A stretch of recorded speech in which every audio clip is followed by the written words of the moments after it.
여러분 반갑습니다. 이주영입니다.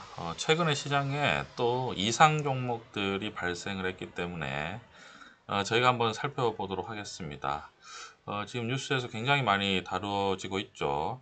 제2의 SG 사태, 수백 퍼센트 오른 5개 종목이 무더기로 하한가 갔다는 지금 기사가 굉장히 많습니다. 그 종목으로 봤을 때는요, 동일산업, 동일금속, 만호제강, 대한방직, 그리고 박림이라는 주식 5개가 있는데요. 저희가 한번 살펴보도록 하겠습니다. 먼저 동일 산업 같은 경우에는 실제로 보면은 그 전에 SG증권 사태 약간 비슷한 면이 있는 것 같아요. 주식이 거의 좀 꽤 장기적으로 지금 상승을 합니다. 2020년 1월부터 해서 이게 거래량이 그렇게 많지 않은 종목일 거예요. 천천히 이제 상승을 하고요. 지금 무려 38,000원 저점에서 고점 23만원까지 상승한 후에 오늘 뭐 한가가 들어갔습니다. 뭐 특별한 이유, 올라갈 때도 특별한 이유가 뭐 있었진 않았고요. 떨어질 때도 뭐 특별한 이유가 없는 것 같습니다. 시가총액은 지금 5,300억 정도가 되고 있는 상황입니다. 올해 1분기 지금 적자가 나와 있네요. 그리고 이게 좀 특징적인 게 SG 증권사 때 약간 이제 특징적인 게 뭐냐면은 대주주 지분이 굉장히 많습니다. 그러니까 한마디로 주가를 올리기가 쉬운 거죠. 여기 보면은 오순택 외 11인께 이제 지분이 45%가 있고요. 자사주가 10%니까 거의 뭐 한 55% 정도가 대주주가 물량을 가지고 있고, 지금 이제 시가총액이 5천억이라고 했지만 올라가기 전에 가격으로 쳤을 때는 지금 저점 대비해서 4만원이라고 쳤을 때 거의 5배 정도 올라갔기 때문에 오르기 전에는 거의 1,000억대 수준에서 거의 뭐 한 60%는 묶여 있다고 봐야 되죠. 그러니까 1,000억 중에서 오르기 전에 말씀드리는 겁니다. 오르기 전에는 뭐 한 1,000억대 시가총액 1,000억이었는데요. 지분 60%가 움직이지 않으니까 대주주가 다 들고 있으니까 실제로는 유통되는 거는 뭐 한 200억, 300억 그 정도 수준의 그런 이제 물량을 서서히 그죠. 뭐 이런 식으로 서서히 상승을 시키는 것 같습니다. 좀 하락을 했고요. 그러니까 이제 이러한 것도 이제 급락이 나오는 이제 배경에 대해서 이제 그냥 추측입니다. 추측을 해보자면 이제 한계가 된 거죠. 이제 이 물량을 넘겨야 되는데, 그죠? 그러니까 저점에서 만약에 사들였으면 물량을 넘겨야 되는데 위에서 이제 넘길 수가 없죠. 동일 산업을 이 가격에 안 사주지 않습니까? 보면 옆으로 마지막에 보면 일봉으로 보면 옆으로 이제 계속 갑니다.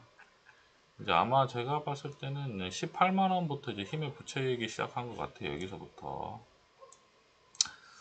그죠? 계속 이제 힘에 붙이는 거죠. 그러니까 결국은 뭐 어떤 결과로 이렇게 급락이 나온지는 뭐 이제 우리가 살펴봐야 되겠지만 버티지 못하는 거죠. 또 내부에서 누가 배신한 것 같습니다. 그죠? 이렇게 급격하게 떨어졌다는 거는 이제 내부에서 누군가가 뒤를 친 거죠.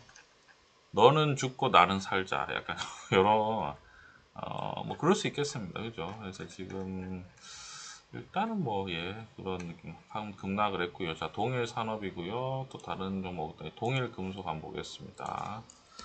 동일 금속을 살펴보면 동일 금속도 보면은 끌어올렸지만 이제 힘에 붙이죠. 힘에 붙입니다.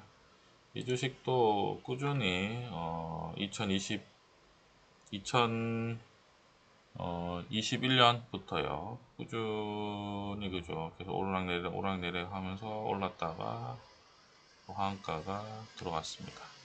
이 주식도 특징적으로는 대주주가 물량 굉장히 많이 가지고 있습니다. 65% 정도를 가지고 있어요.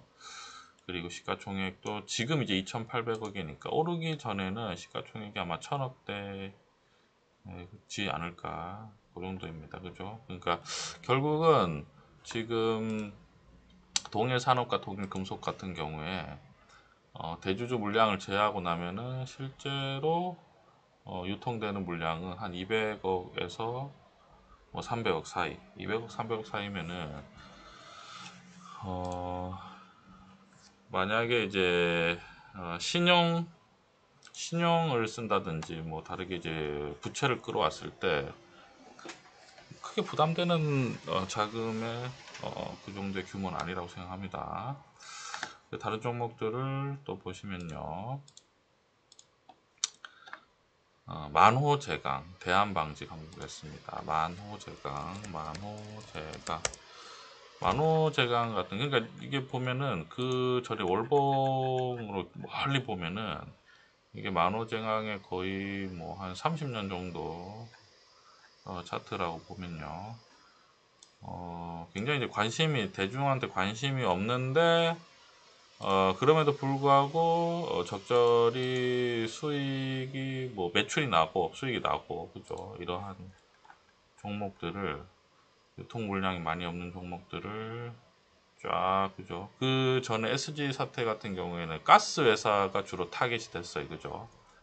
여기는 약간 이런 제강, 그죠. 이런 것들을 가지고 시가총액이 한 뭐 1000억, 500억에서 1000억 정도 사이 종목을 주로 타겟으로 해서 주가를 충분히 뭐 인위적으로 이렇게 만들 수 있죠. 아까 말씀드렸지만 유통되는 물량이 얼마 없다 보니까 초창기 자금이 그렇게 크게 많이 들진 않았거든요. 그래서 계속 자금을 가서 이렇게 쌓고 쌓으면 이렇게 끌어올릴 수는 있죠.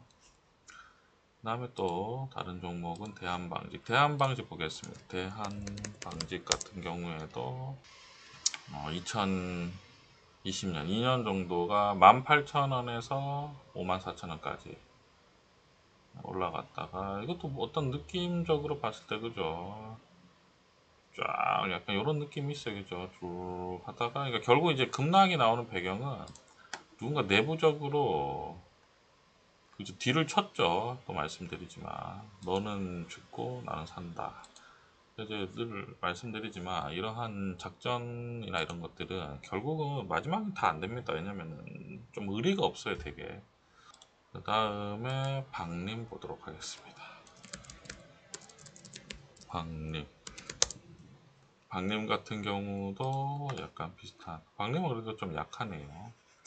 네, 우리가 한번 살펴봤고요. 지금 정확한 어떤 사태는 아직 뭐 나오지 않았습니다. 근데 이제 우리가 그 과거의 경험으로 봤을 때, 예를 들어서 뭐 삼천리 한번 우리가 경험 있지 않습니까? 그 전에 이 삼천리라든지 가스 회사가 있었지 않습니까? 그죠? SG 사태를 봤을 때 약간 유사한 점이 있고, 그 SG 증권 사태를 약간 주도한 라덕연, 그죠, 사기꾼이 뭐 사실은 그렇게 할 수 있는 사람들이 한두 명이 아니겠죠.